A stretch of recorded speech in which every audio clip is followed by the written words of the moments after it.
It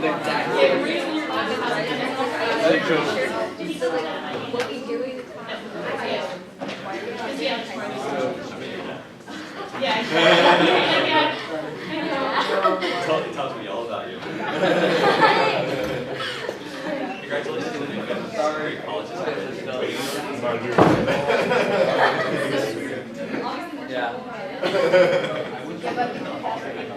Okay, ready? And again, girls first. Okay, hi everyone. Thanks for coming today. We are really lucky to have Dr. Arau here today to give a talk to us about the 4 C's of leadership. And we just want to say an extra thank you to our visiting school for coming and taking part in this workshop. It really means a lot that you guys came. So yeah, thank you.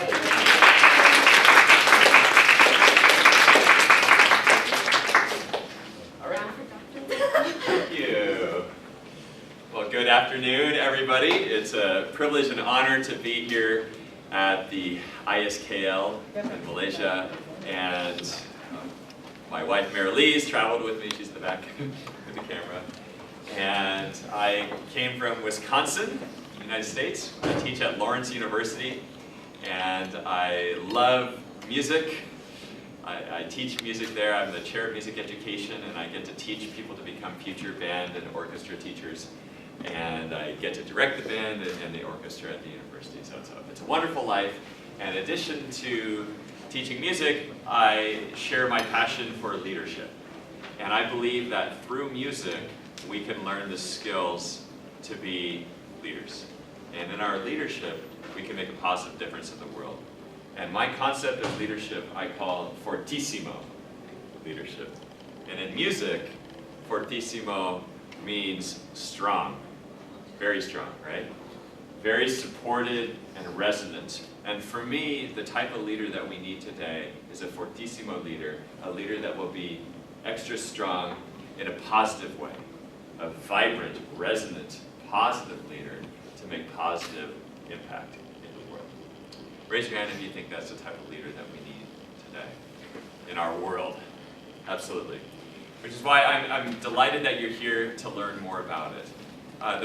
The presentation today is the 4 C's of Fortissimo leadership.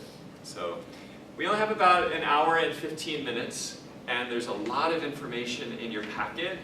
We may not have time to explore everything that's in there today, but I would encourage you to read through everything in the packet and to really think about it. And today, with your pen and pencil, take as many notes as you can so you can take this back to your program.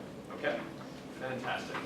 So, moving forward, I believe that great leaders can actually foresee the future with intention. Because being a great leader is about having vision. So not only is it foresee a Fortissimo leadership, but it's also leadership that allows us to foresee the future.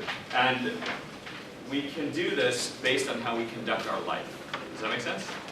Okay, so how we conduct our life determines our future. I'd like to start with one of the great leaders in music, Leonard Bernstein. And he wrote this in the book, The Joy of Music. He said the conductor must not only make his orchestra play, he must make them want to play. He must exalt them, lift them, start their adrenaline pouring. He must make the orchestra love the music as he loves it. It is not so much imposing his will on them like a dictator. It is more like projecting his feelings around him so that they reach the last man in the second violin section. Beautiful words, yes? Yes, inspiring. My idea is to place every musician's name up here. You don't need to be just the conductor to do this, do you? In many ways, every musician in your ensemble can do this, right? You can share why you want to play. You can exalt others and lift others in your group. You can share your love of music, and all of you can project your feelings around you. Simply by doing that, you are acting as a leader. By projecting your love of music around you. Raise your hand if you can do that in a rehearsal. Share your love of music. Don't hold back. and this is a role of leadership. I believe that every single person in the ensemble has the capability to develop as a leader. And just as Helen Keller said, what I am looking for is not out there, it is in me. I truly believe that within you, you have the makings of a great leader already. Leadership begins with you. Leadership begins with us. And if you would, go ahead and take your hand. Now point to yourself and say, leadership begins with. Leadership begins with Leadership begins with us. And leadership begins with me. And now to get the juices flowing, I want you to think about what kind of leader would you like to follow? Who is somebody that you look up to? What are the attributes of a leader that you would like to be? If you open up your packet, I have some opening questions for you to consider this afternoon. And take a moment to just write down some of your responses to these questions.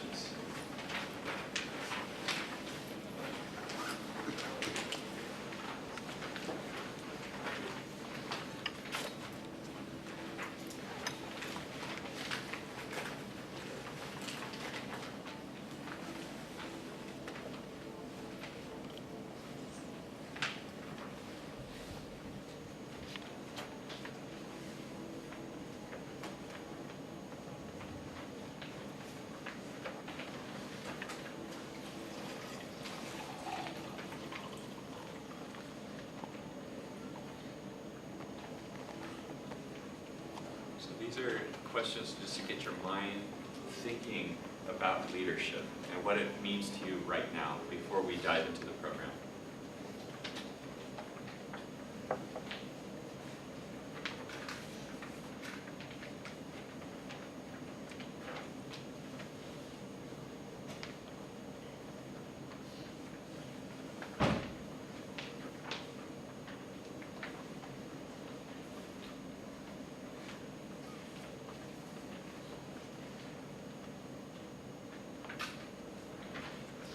Time's sake, we're going to move forward, but continue to think about that. And if you want to jot down ideas throughout the presentation, please feel free to do that. I'd like to now get your thoughts about two different types of leadership styles. And this is also in your handout. You can see there's a type of leader that leads like this at the top, and a type of leader that leads like this on the bottom. In two different styles, right? Okay, I want you right now to get in chamber music groups. I call this getting in duets or trios, okay? And I want you to just discuss with each other the difference between this type of leader and this type of leader, okay? And also maybe what you notice that's different about this upper part and what's different about here, okay? So go ahead and take about 30 seconds to talk with each other. Go.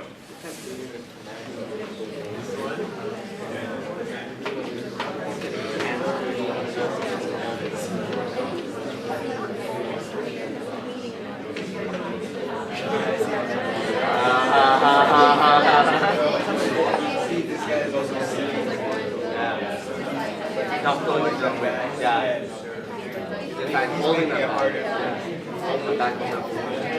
Leading them.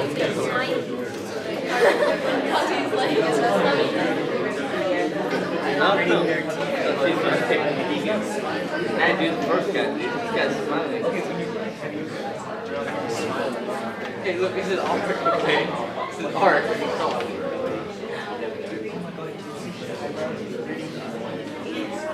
Now the first guy.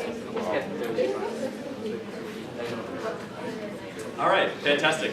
I would love to pass this around, and you can use the pointer if you want to draw our attention. So who would like to share what you discussed in your group?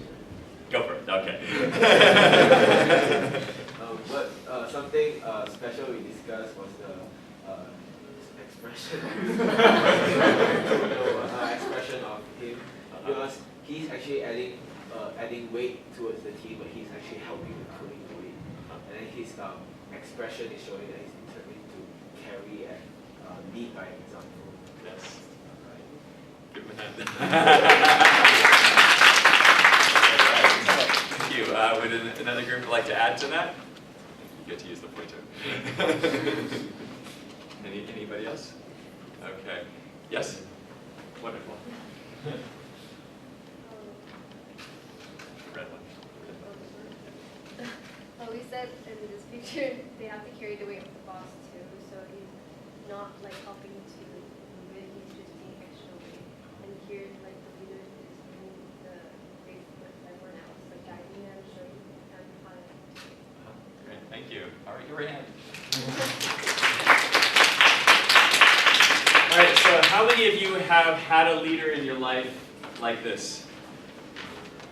Kind of barking orders at us, right? How many of you have worked with a leader like this, that's out in front doing it with us?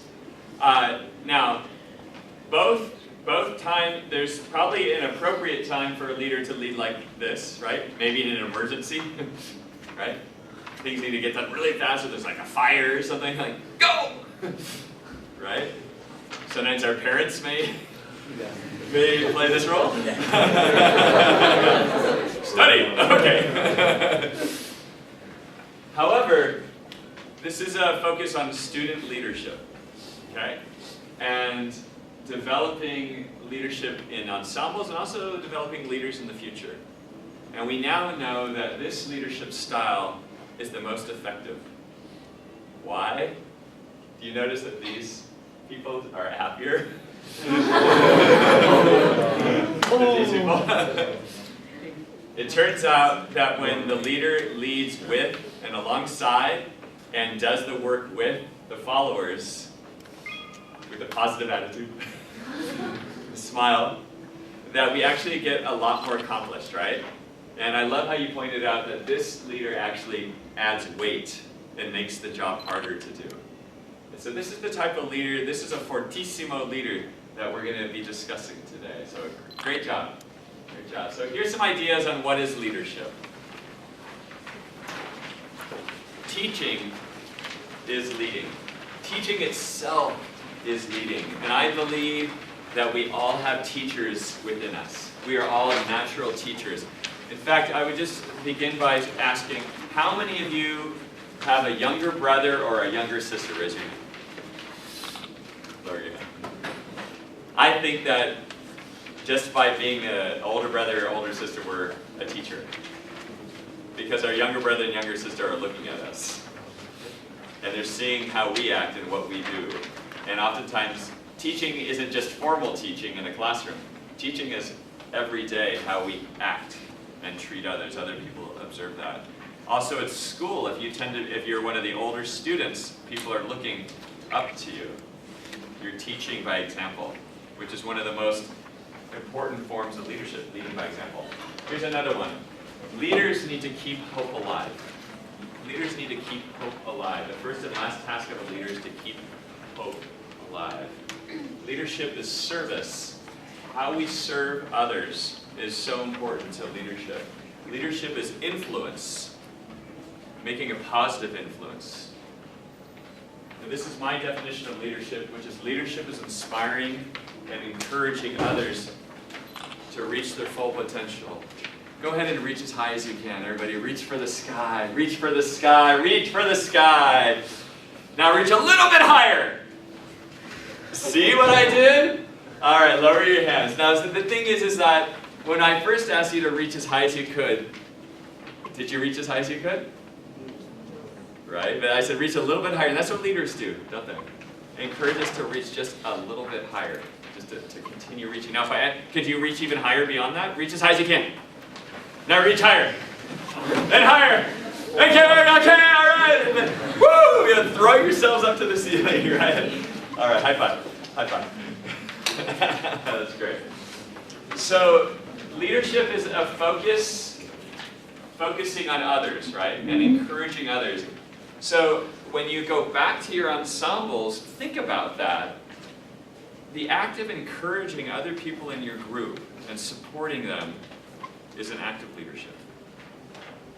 And every single member, the newest member in the group can do that, to look out for somebody. Simply by working harder on your music and showing progress every single day, that can be inspiring to others. That's an act of leadership. Great leaders don't tell you what to do, they show you how it's done, don't they? Leadership is the great lifter. And I have seen through my coaching and my experiences that as organizations, as music groups grow in their student leadership, every aspect lifts. Believe it or not, the performance gets better. The performance gets better. Be thinking about that. Why does the performance get better as the student leadership grows? You're kind of be thinking about why that happens. So here we are, the 4 C's of leadership. 4 C's of leadership. I have taken all of my research and experience with working with musicians and teachers and distilled it down to 4 critical elements. And I believe that the foundation of a Fortissimo leader is built on this: character. Absolutely character. Sometimes you may be looking at the news and you see powerful leaders and you think like, that's not a very strong character. And I think that's a flaw in their leadership. And that they are leaders despite their character, okay? But the type of leader that we want to cultivate is a leader that's founded on strength of character, okay? That's really, really important to me. Secondly, in addition to character, we have to be highly skilled at what we're hoping to lead, right? Because it's about leading by example. So we always want to grow our competence level. The third C is connection. Because somebody can have a very strong character, be highly skilled, but until you can connect and relate to others, we can't lead them. Would you agree? And finally, we have to know where we're going. We have to have a vision for where we're headed. It has to be a clear vision, which is why we need to have clarity. Okay? So all focusing on those 4 aspects and developing them, developing our leadership ability in all 4 of those areas will allow us to be a Fortissimo. Okay, you guys ready to rock and roll? Awesome. Okay, let's do this. So the first one is character. Be the change you want to see in the world. I learned this from Gandhi, right? And the idea is that if there's something you want to change, who do you start with? Leadership begins with? Exactly, I know. It's true. It's true though, isn't it? Right? And if you've noticed that even in your ensemble, you might be frustrated. Like, I wish they would practice more. I wish that this was more in tune. And who can we start with working on? Ourselves first. Okay? And then we can lead by example. So this is why this is so important. I think that leadership, having all these skills is really important. You know, playing our instruments, singing at a high level is really important. But who we are on the inside matters. And that's our character. So leadership begins with who we are. Today we're going to start with focusing on who we are, but we're also going to talk about our why. So this is our purpose. Great leaders have a very strong why. They believe in a cause. They have a strong purpose of where they're going. So I want you to be thinking about like your why. And for you, that could be why music. Why do you love music? Why do you love the group that you're in? Why is it important to you to lead effectively and to take your group from where you are to the next level? The next thing is how we lead is really important. So remember, we saw 2 types of leaders, right? We saw the boss and we saw the leader in the front, leading by example. So how we lead matters critically. And then finally, what do we do? Okay? So we're going to focus on those 4 things. In your packet, we have some questions to ponder. And this is really about you, some self-reflection about who you are, your why, how, and what. So just take a moment to write down your thoughts as they come in your packet.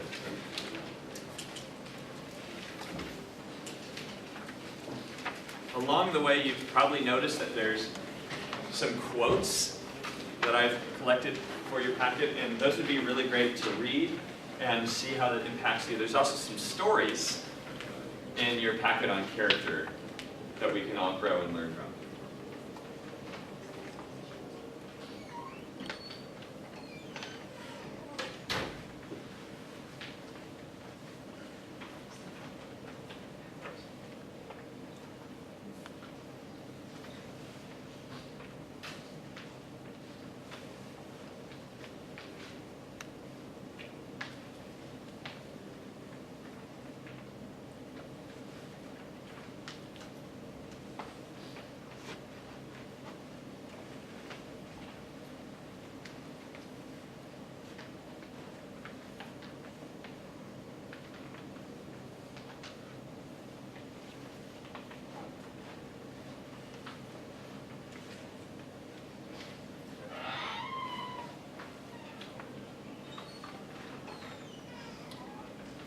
while you're writing, I'm just going to share some thoughts, okay? So you can keep writing. I'm going to share some quotes about character.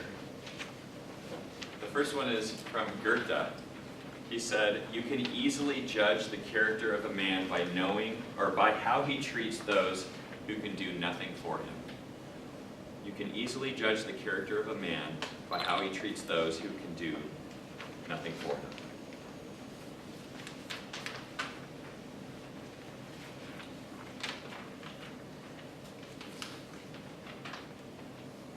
Leo Tolstoy said, "Everyone thinks of changing the world, but no one thinks of changing himself." Albert Einstein said, "Only a life lived in the service of others is worth living."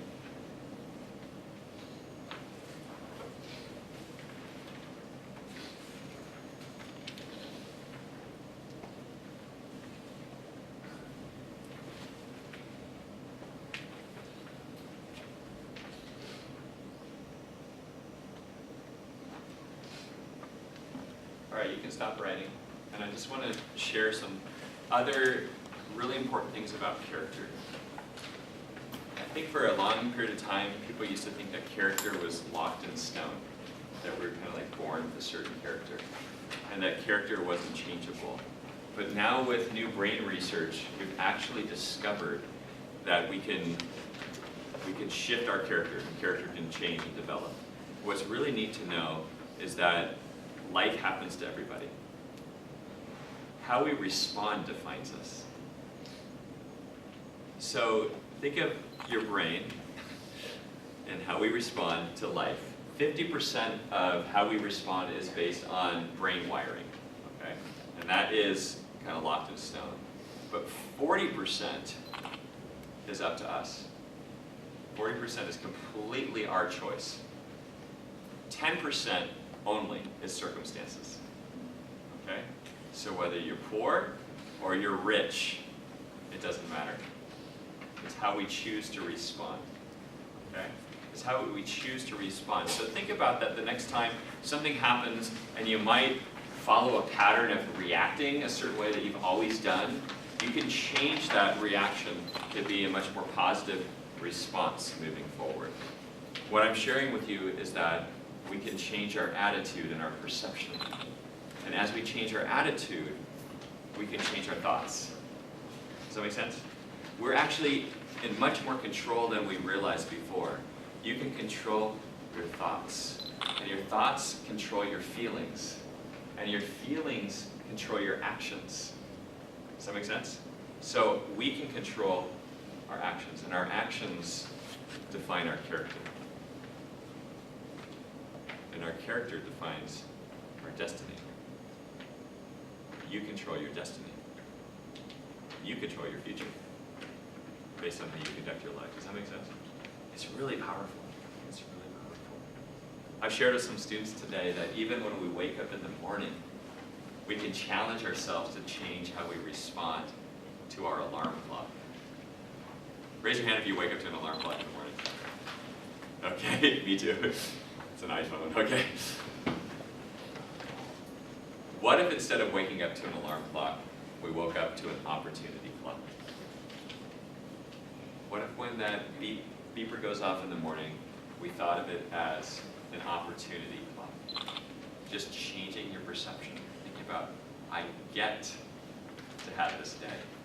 I get to wake up. It's a different shift. The word alarm is like, ah! Shocking, right? We think of like fire alarm, air raid alarm, all these other words for alarm, but something that allows us to wake up in the morning can be really positive. So just try that. Try that tomorrow and see how that can shift your day. If we start our day with gratitude, we can change our perception of everything that rolls our way. Okay? All right, so we're going to share some ideas on character that matters for leadership. So moving forward, the first one is about trust. And this is the trust tree, and it really helps us understand how do we develop and grow in our trust. And if we divide trust into two areas, character and competence, character is defined as the roots of the tree is our integrity. And integrity is do we do what we say we're going to do? Okay. This is about our morals and values down here. Intent is our motivation. Okay, this is the trunk of the tree. But we also have to develop our skills, which is the branches of the tree, our capabilities. And then the fruit of our labor is our results. Okay? All of this matters in developing trust. Next, our character is about service. And sometimes service is about a panda helping a panda. Right? It's about seeing how you can help others. It's about, helping set up the room before rehearsal without being asked. It's about putting stuff away after the rehearsal without being asked. Right? Doesn't it feel good to serve others? When you help somebody, have you noticed that? That when you help somebody else out and you get a smile in return, that it feels really good. We find that great leaders are those that serve the most. You may notice in your program that the students that go out of their way to help others the most end up rising in leadership. It turns out that great leaders focus on positivity. And there's some really exciting new ideas from the movement of positive psychology. And I'm going to share a couple with you right now. One of them is that in every second, our brain takes in 11 million bits of information. That's a lot. Okay? Imagine if we were aware of all of that. But 11 million bits of information coming at us. Our conscious mind is only aware of 40. Conscious mind is only aware of 40 bits. Okay? Imagine if you can change what you focus on from those 11 million bits. It turns out that negative people focus on the negative bits. Okay? Positive people will notice more of the positive. So what we see doesn't change, but what we perceive changes. Okay? Again, this is coming from our own attitude. And this is super powerful for leaders to be aware of. Another idea is that we are all broadcasters. Like on news, there's broadcasting the news. We are all human broadcasters. We actually broadcast energy to others. And there's an author named Michelle Galan. She wrote a book called Broadcasting Happiness. She used to be a news anchor for CBS in New York City. And she was broadcasting the news, literally, and she realized that the news was so negative. And she had a young child, and she said, man, I wouldn't even want my own kid to watch this. And so she asked CBS to shift the type of news that they were showing, and she said, would you go ahead and just share positive news for a week? And CBS did, from New York City. And they get the most positive responses ever from their viewers during that 1 week, which proved Michelle Galan's idea that people respond well to positive energy. And then CBS went back to playing the normal news. And she left her job and went and got a master's degree in positive psychology, where she concluded her research that we all are broadcasters. And she also proved that when we broadcast happiness, we can change the mood of people around us. And that's also been supported by research from the Heart Math Institute, which has now proven that people within 10 feet of us can perceive our emotions as they are broadcast from our heart. Amazing, isn't it? Which is why leaders that convey that positive energy can change the energy of a room. You guys ready for one more? Okay, here's the other one. We used to think that people that were negative, that negative energy was more powerful than positive energy. Have you ever been in a group that somebody started talking about negative stuff, and everybody kind of went, they all kind of shifted the energy of the room? Well, we now know that negative energy and positive energy are actually equal. They're equal. What happened is that the negative people tend to be the louder, more vocal people. The more powerful person in the room is the loudest and most vocal about it. So what we need is the positive people to speak up. We need the positive people to be more Fortissimo. Okay? So I challenge everybody here to speak your mind about positive emotions and positive energy, okay? Because then you can shift the tide for an entire room. And that's really important, would you agree? In ensembles, just to be as positive as you can. We also learned that success doesn't lead to happiness. Success does not lead to happiness. Happiness leads to success. You can write that down if you like, because that's really powerful. And that was developed by an author named Sean Atcher, who wrote a book called The Happiness Advantage. And he's proven that by focusing on being happy, it leads to success. And you can imagine why. Positive energy people attract more positive things into their life. And as more positive things come into your life, your circle of influence grows and grows and grows. And that leads to success, alongside happiness. It's a beautiful thing. And I put all this stuff under character because I think this is how we can develop ourselves. And just focus on these ideas. This is my idea about the word positive. Passion, optimistic, supportive, inspiration, transformative, influence. What vibe are you creating? And enthusiasm. Just for a moment, let's just breathe. In our nose, out our nose. We'll go in for 4, out for 4, shall we? Just in our nose. Out. In. Out. Just soften your upper body. Just relax your shoulders. And out. Now just relax.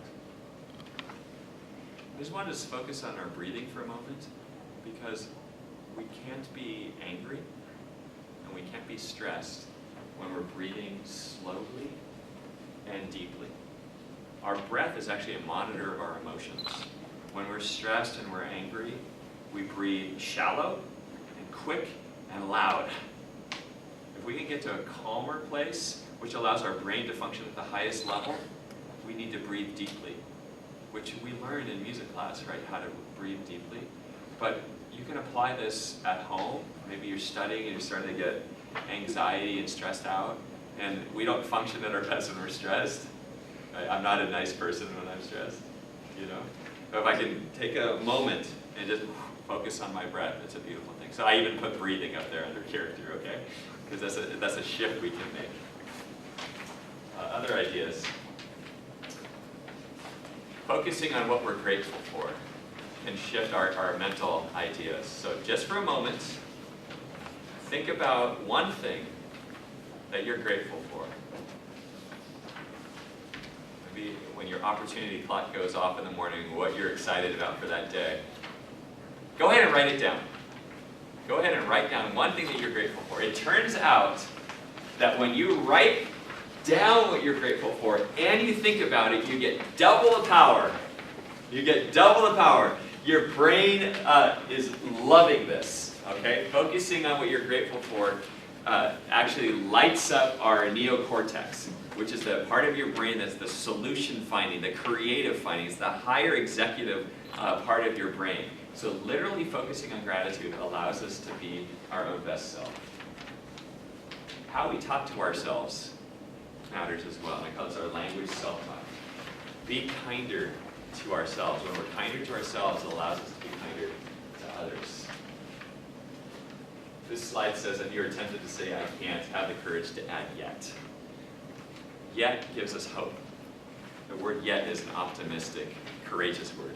Okay. Every once in a while, I hear somebody say, like, I can't sing yet. Mine used to be, I can't dance yet. You know what I mean? So, I can't skydive yet. All right, so this is the time for you to think about your character. And I know there's so much more to character, but this is just a beginning thing about your strength of character. It's a piano, mezzo, forte, fortissimo. And what would you like to focus on? Just based on a few of the things we've talked about today, what are some actions that you can take today, tomorrow, for yourself? Just take a moment to jot this down.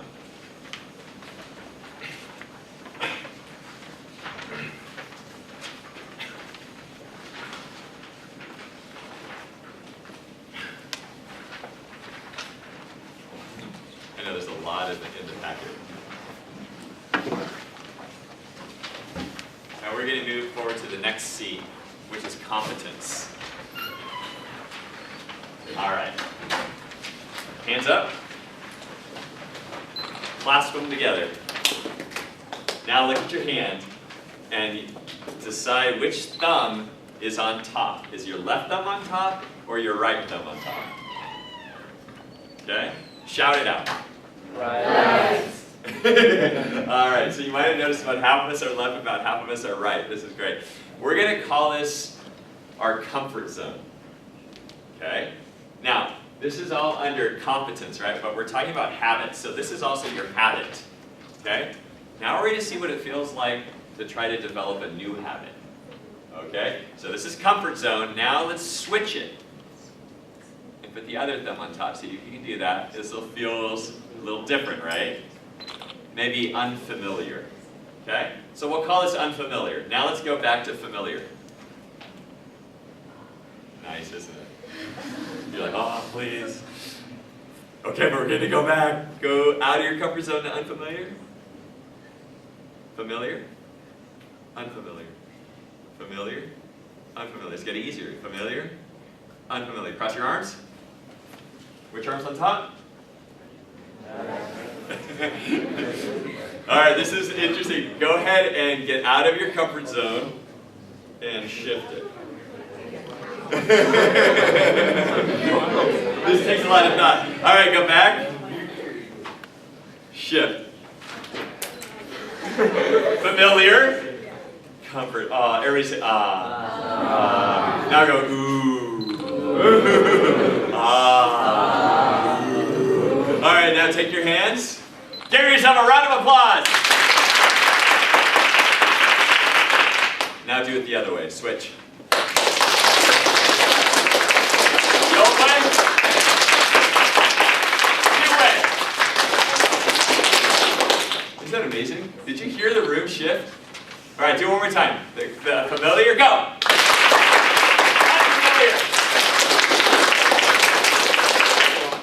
Whoa.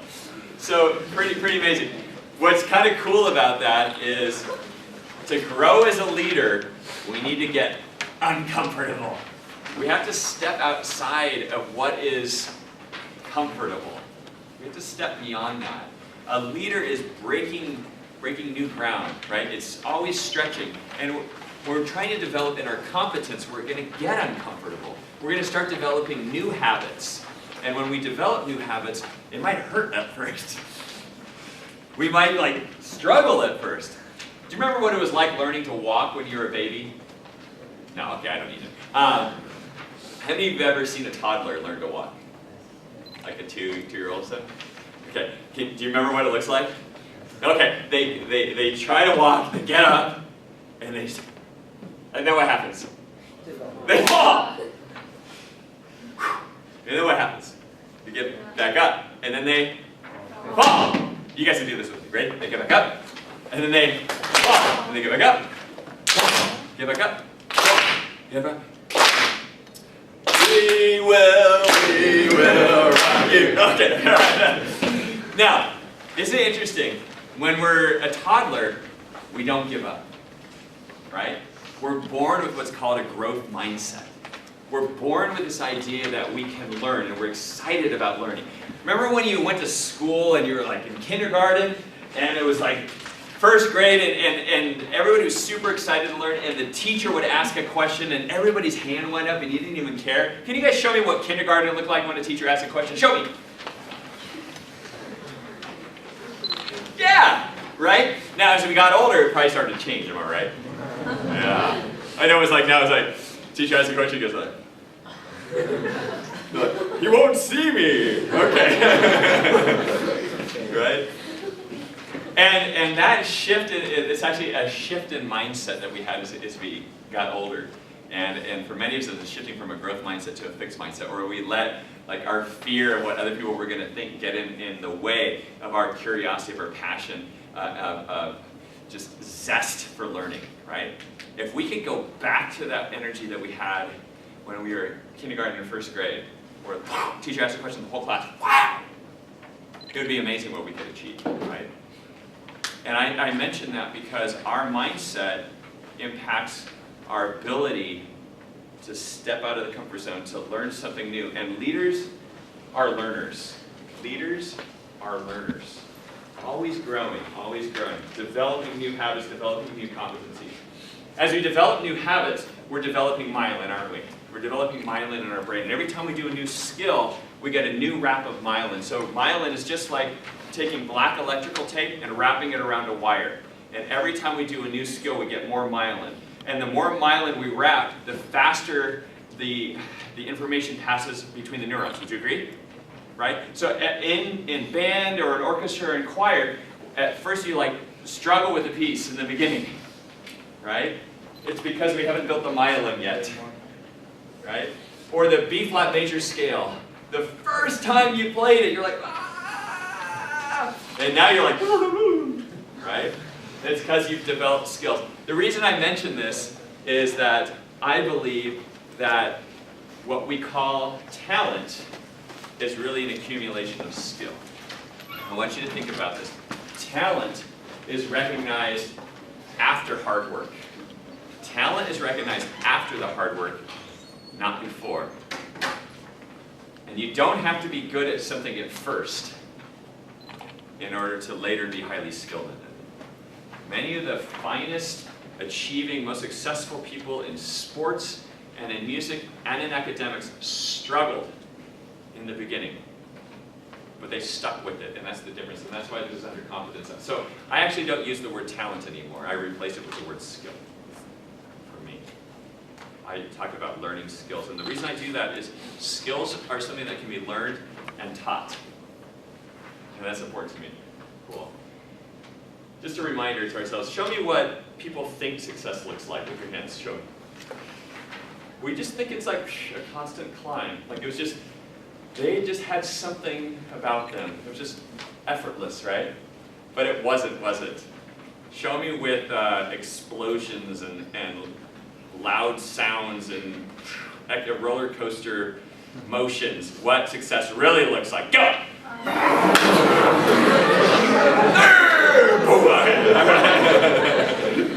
Exactly. That's important to remember, because when we are struggling in life, it's easy now to just give up. Can you imagine if we'd given up when we were a toddler? Imagine. Right? Thank goodness we were born with a growth mindset, so it's how we respond to struggle that defines us. See, this is what people see. They just see the success. But this successful people know that this is really what it took to get there. This is important to remember as a leader as well. Okay? Being a leader can be a challenge, but we're going to grow through that process. Success doesn't come to you. You have to go for it. All right, so I've kind of shared some ideas. Go ahead and look at your packet and look under competence. And there's some questions to ponder.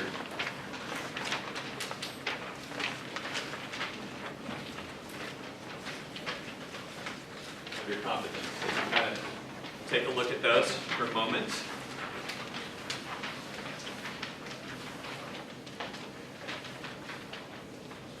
There's some quotes. One's by American president, former President Theodore Roosevelt. He wrote about daring greatly. That was about the person who stepped into the arena. That they might get blood and dust and dirt and you know, really struggle out there. And that's what matters. It's about going for it. You know, it's not whether you win or lose, it's the person that just dares greatly that matters. And then John Wooden is a basketball coach, a very successful basketball coach who coached at UCLA. He's the most successful men's basketball coach of all time. While he was the coach, they won 10 NCAA championships, which is incredible. 8 years in a row they won. Over 2 seasons, they won 88 straight games undefeated. Okay? Many of his players went on to the NBA, including Kareem Abdul-Jabbar, who played for the Lakers. And if you're a basketball historian, he developed the hook shot. Right? Do you remember him? Yeah, he was 7'2", right? And Bill Walton is also a famous player. But John Wooden focused on 3 things. He focused on character, competence, and teamwork. Character, competence, and teamwork. Just 3 things. Now think about how that applies to music. Character, competence, and teamwork. Oh, those 3 words could just apply to what you do in your music program, couldn't they? He also defined success, and that's what that quote is about there. So today we've shared some ideas about mindset. Mindset is about our own belief about our intelligence and abilities. It affects our behavior and actions in life. Some people believe that they're just born with a certain level of intelligence and a certain level of talent, okay? Some people believe that intelligence can be developed and that talent can be developed, okay? If we believe that it can be developed, we actually have what's called a growth mindset, okay? And this is really important because this mindset will allow us to take on new challenges with excitement. In fact, people with a growth mindset love challenges. Say this with me. I love a challenge. I love a challenge. Again. I love a challenge. I love a challenge. Yeah! Okay. That's what a growth mindset is. People with a growth mindset think in a world of yet. I can't play this yet. See the difference? I can say, I can't play this. Or you can say, I can't play this yet. It's all different, isn't it? Right? What's a piece that your band's working on right now? A voice dream? Jay Bocook? Yeah. I just saw this go. There's a lot of notes in that one. That's a lot of notes, okay? You need to have a growth mindset. You need to have a growth mindset as you work on that. Like, I will be able to play that. I think that people with a growth mindset live in a world of when. When I can play this. You know? Rather than if. If I can. When I can. So it's a very positive. What happens when we have a growth mindset, we're willing to put in the time, we focus on the journey, we put in the effort, and we're always thinking about changing our strategies to improve our path, okay? And this leads to unlocking our potential. You see, leadership is about reaching for your full potential, isn't it? It's about inspiring and encouraging others to do the same.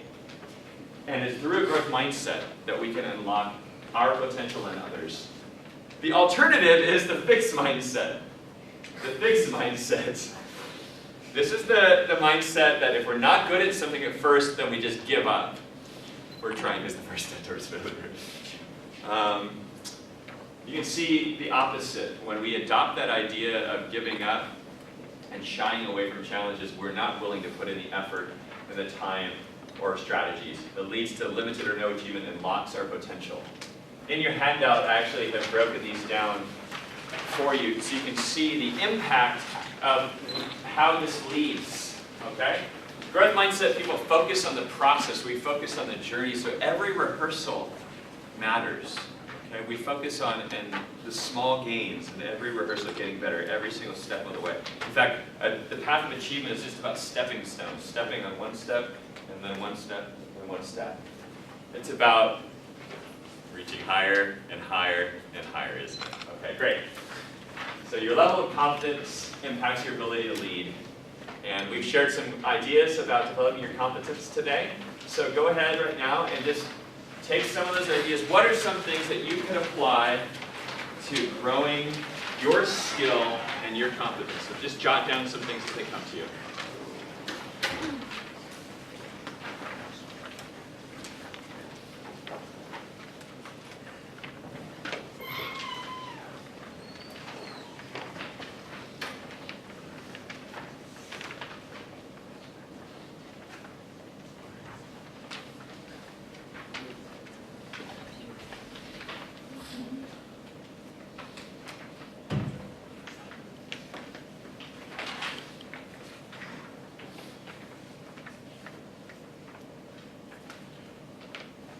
Okay, the next C we're going to look at is connection. This is about how we relate to others. And this is a skill that we learn through music, and we can develop it as leaders. And so in order to connect, we need to communicate with others. We need to communicate with others. You guys can laugh. All right. So, communication has to do with the words we use, right? It also has to do with our tone of voice that we use. And also our body language, right? Our body language and our facial expressions really matters. Go ahead and write this down, because this is very interesting to think about. How others perceive our communication is broken down to the following percentages. 7% is our words. 7% is our words. So words clearly matter. 38% is our tone. So our tone of voice changes how the words are perceived. Is that interesting? So somebody could say the exact same words but change the tone and change the meaning. 55% is body language. Body language trumps everything.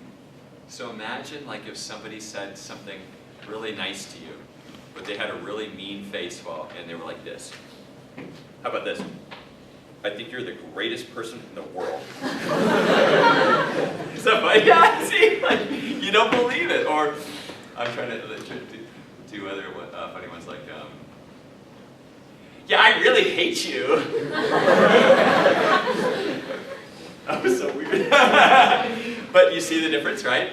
And so I want you all to make a standoffish pose. Just kind of cross your, well, I guess, do whatever you think is standoffish.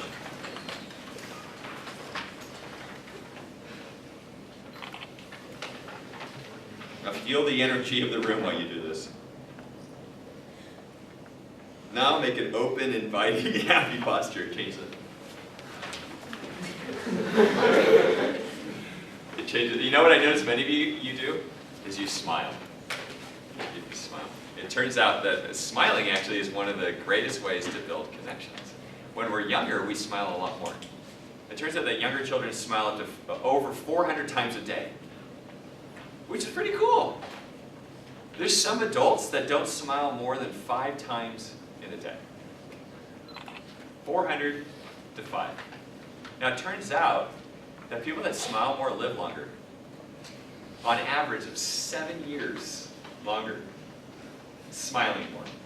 So if you want to live longer, smile more. Also, if you want to build connections, smile more. So that's really good. It's really good. One of the ways to build trust and for people to trust you and actually believe that you're more competent is through smiling. Okay? This is cool research that's coming out to support this. My band director in high school used to have every member of the band smile before we played a piece of the concert. And he'd literally like look around like, and so we like, you know. But I think he had us do that now that I think about it, because when you smile, you get a lot of energy. You get a lot of energy just from smiling. And we function at a higher level when we smile. So that's pretty cool. So communication, lots of cool things we can do with that. The other thing is that when you're talking to somebody, your heart needs to face them. Hello.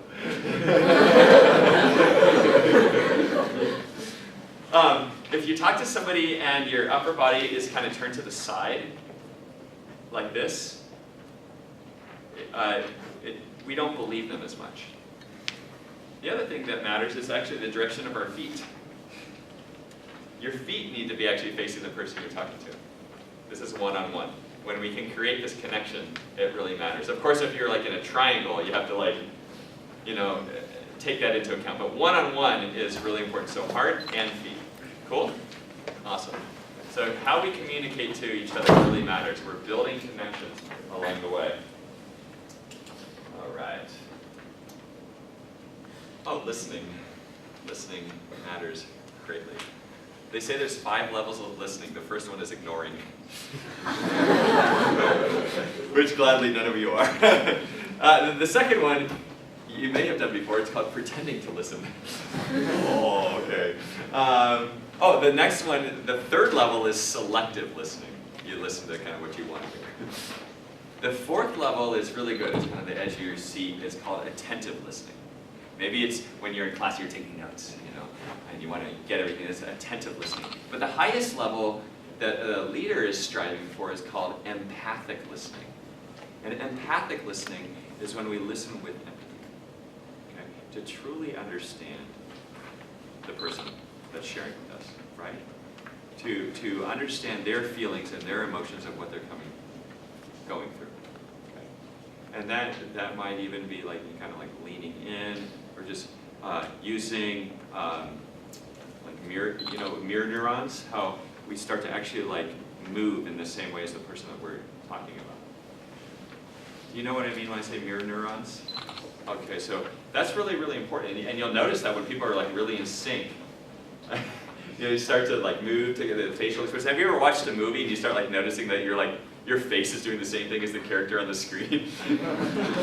Like Tom Cruise is like doing something like all of a sudden, or a Jim Carrey movie, he's first like, making those weird faces, probably because you're watching a cartoon or something. So listening is important for leaders, it's important for music, right? To listen to how we fit in with the other parts. And when somebody's playing a melody, how in a harmonic, accompanimental voice, how can we support them? Do you see how music teaches leadership? In music, we have to serve others a lot, right?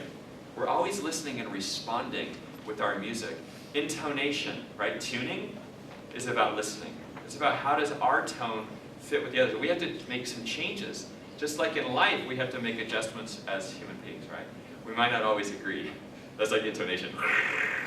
Gratitude. We have to find a happy medium where we can work together. Isn't that beautiful? Music, through music performance, we're actually learning leadership skills.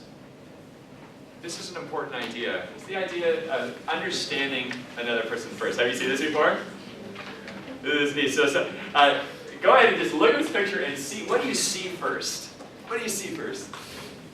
Okay. Call it out. Shout it out. Okay. Some people see an old woman. Some people see a young woman at first. Okay. Who sees an old woman first? Who sees a young woman? Oh, that's fascinating. Okay. Now, so this is what most of you see first, right? Okay. Can you see that? Whoa. See the younger woman? Now, if you look at here, this is kind of highlighting the older woman. Can you see that? See nose, eye, mouth, chin. Do you see that? Now look at that. Now can you see the old woman? Different, huh? Now the picture hasn't changed, but our perception has changed. Wow! Whoa! This is what it means to be a leader also. It's to see through somebody else's eyes. Okay? We're not all the same. We don't all see the world. Remember, 11 million bits of information per second we take in, and we're only conscious of 40. You were conscious of the young lady. All right. So here's what's happening, ladies and gentlemen. A little bit about science, really quick. Science and leadership and how they go together. When we are in a state of discomfort, when we don't feel safe, or when we're in fear, okay, or stressed out, the part of our brain that starts to work is what they call the reptile brain, which is this part, the amygdala, okay? When the amygdala is highlighted, our brain creates cortisol, okay? And this hormone is related to stress and anxiety. This shuts down this part of the brain here, the neocortex, okay? So we don't want that to happen. So what is one strategy we can do? Breathe. Breathe. Okay. We can breathe. The other thing we can do is focus on something positive. The best way to do that is focus on something we're grateful for. Okay, so if we get into that place of stress, think of something you're grateful for. Okay, to make a shift. But really deep, low breathing can help us reignite this part of the brain, the neocortex. When we're in the neocortex, we're able to create these other chemicals. These chemicals are related to connection. You want to see how? This one. See how happy they are? Oxytocin is created when we connect with each other. Okay? Serotonin is created when we feel pride. So when we can recognize somebody else for an achievement, we help them create serotonin. When you recognize somebody for achievement, you also feel better. So you're both creating serotonin. Isn't that cool? So this is about pride and recognition. This one, dopamine, is about working towards achieving goals. Okay?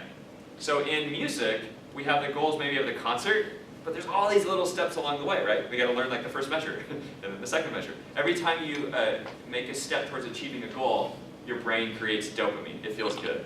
It feels good to achieve goals. When we're working hard, this is more about movement and oftentimes with athletics. Have you ever experienced the runner's high? Where you're like running a long time, you're really tired, but you keep going and all of a sudden you feel better? That's when your brain starts creating endorphins, okay? All of these chemicals ignite the neocortex. When the neocortex is ignited, we can solve problems, be creative, and lead at our highest level. Basically, it allows us to function as our own best self. We're going to play a game. You need to put your papers down. We're going to do something I call positive bumper cars. Has anybody ever heard of bumper cars? Okay, so at a carnival or at a state fair or something, there's these cars and you get on them and you drive around and you bump into people, right? Okay. We're going to do that. It was a human bumper cars, but it's positive bumper cars, so you got to stand up and you're going to need to move around. Like actually, maybe this band can work over here in terms of ISKL students. And when you bump into somebody, try to bump into somebody you've never even met before. And you turn to them and you just say the first positive thing about them that comes to your mind. It might be like, I love your shirt, or I like your glasses, or that's a cool haircut, or nice belt, okay? And then the other person has to say something nice to you, and then you move on and bump into somebody else. Ready? Stand up. And I'll tell you when to stop, okay? Positive bumper cars begins now!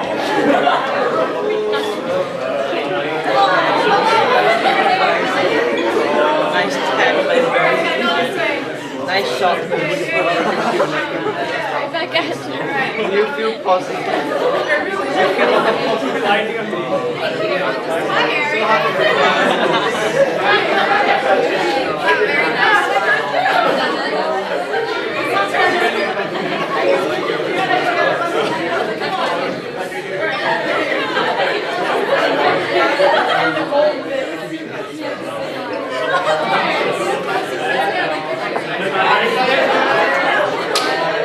Alright, back to your seats.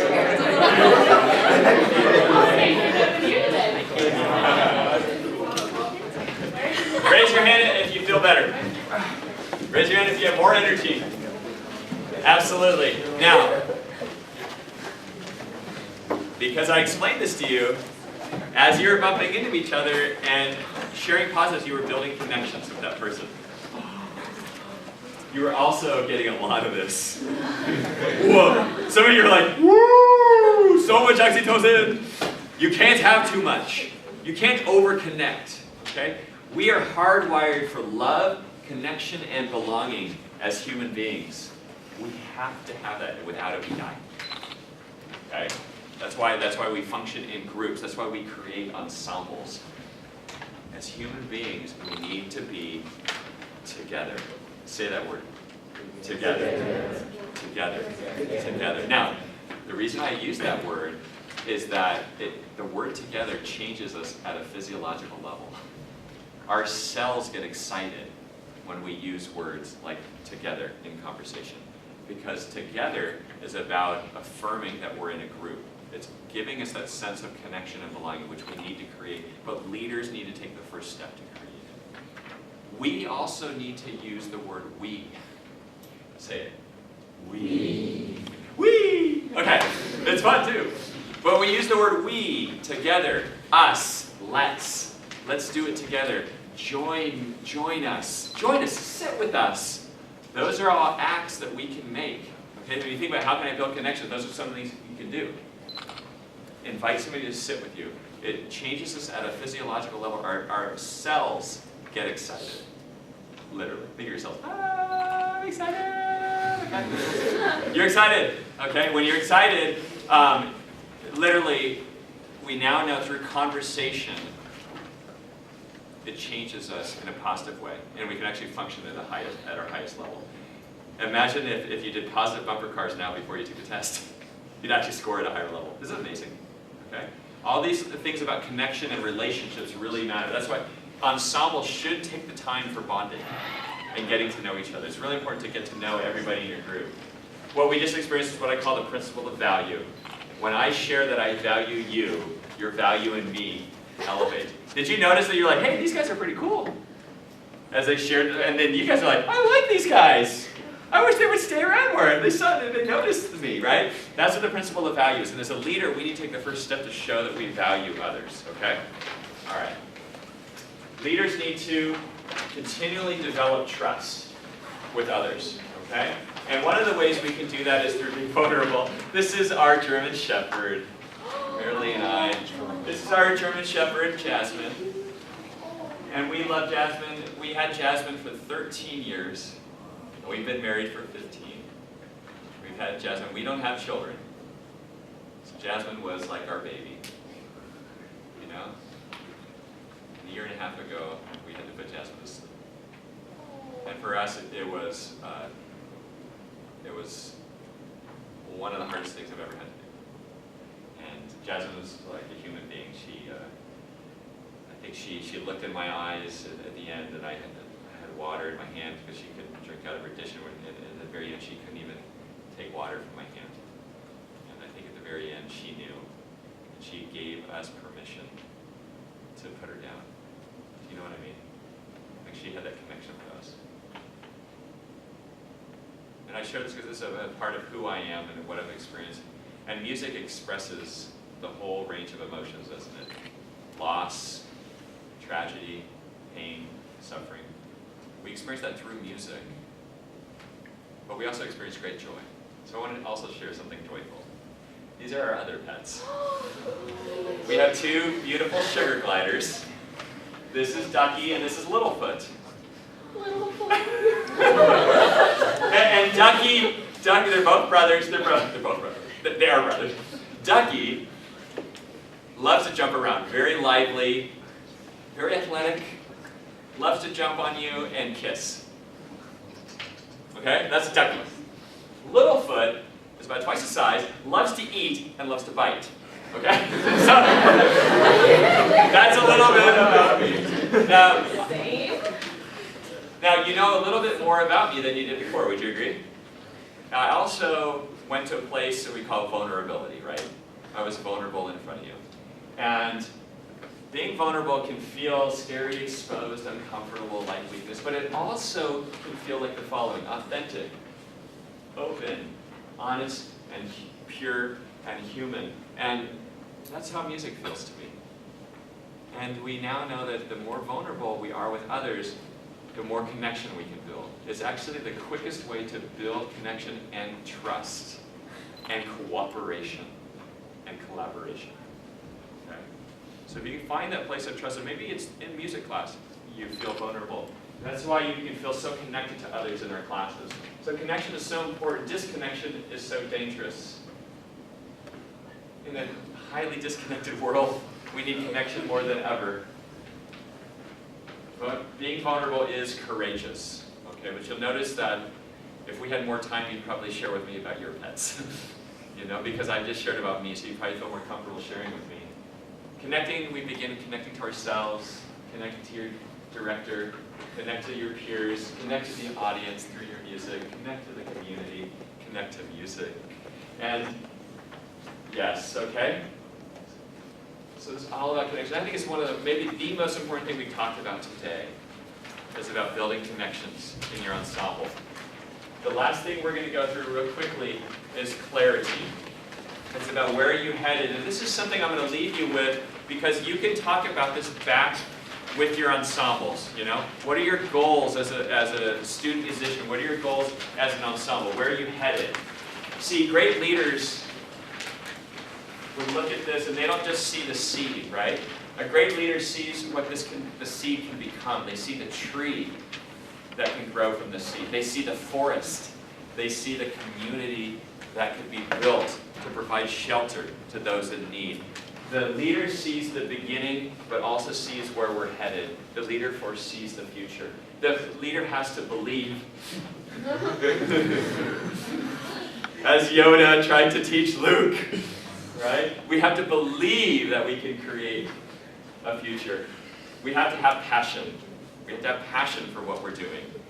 How many of you love music? Raise your hand. Yes! All right, that's a passion. That's a passion you can spread to the world and to others. It also takes great focus to lead, to focus our mind. And I felt like even when we breathe through our nose and out our nose, that our sense of focus, and I got real centered in. And that's an important part of leadership. Leaders begin with the end in mind, begin to dream, believe, set goals, make a plan, do the work, persevere. Leaders persevere and achieve our goals. This is just an example of a band program in Texas that I work with, and they distilled everything down to 3 things: pride, passion, family. And if you can think of like, what are 3 things for you that matter the most? You know, what's your vision? So I leave you with a lot of questions today. This has been a real privilege of mine to share the 4 C's of leadership with you. I want to share with you 2 final thoughts. When I was in 1st grade, I was called down to the principal's office. Has anybody ever been called down to the principal's office? Okay, yeah. So you can relate. I was called down and I thought I was in trouble, and I was like, what did I do? What did I do? And I think I did something good, which is a surprise. And the principal said, you can choose a poster. Which is cool. There was a poster that I liked, and it had this cliff diver, and he was jumping up the cliff, diving off the cliff. And the words on the poster were this: you only live once, but if you live right, once is enough. And every single day, or night, morning, when I was on my top bunk, my little brother was on the bottom bunk, I was on the top bunk, and I looked across my room, and on this cupboard that had all my Star Wars figures in it, were these words. And I read that every day. And I'd love to share that message with you. You only live once, but if you live right, once is enough. It's an incredible life and opportunity that you have. Today, we've talked about a concept called Fortissimo Leadership, about creating leaders that will make a positive difference in the world that desperately needs you. We need positive Fortissimo leaders to make an impact. You can do it through music. You can do it through your actions. You can do it through your belief. If you can foresee making a difference and then take the steps that it takes, you can do it. In your pursuit of what I call a Fortissimo life, enjoy the crescendo. Have a great day.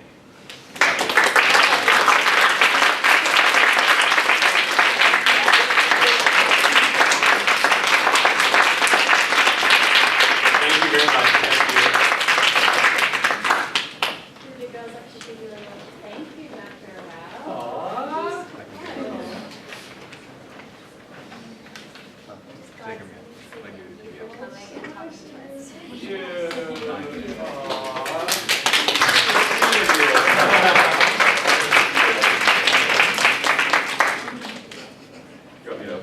Should we say like a public thank you?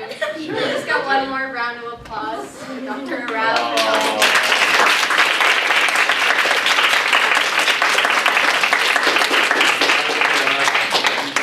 Thanks for all your efforts to pull this together. It's been great. And thank you to the MalaysiaFeb. Yeah, thank you for traveling to ISKL. We're so happy to have you at our school. It's such a special treat for you guys to visit with us today. So thank you for, taking an effort and So great. And I'll see you guys on Saturday. taking you. Awesome! Woo! It's gonna be fun. I can't wait. I gotta learn the music though. Oh, that's great. And guys, if you have time and you want to ask questions, I'm around. So, thank you so much and safe travels. Thank you. All right.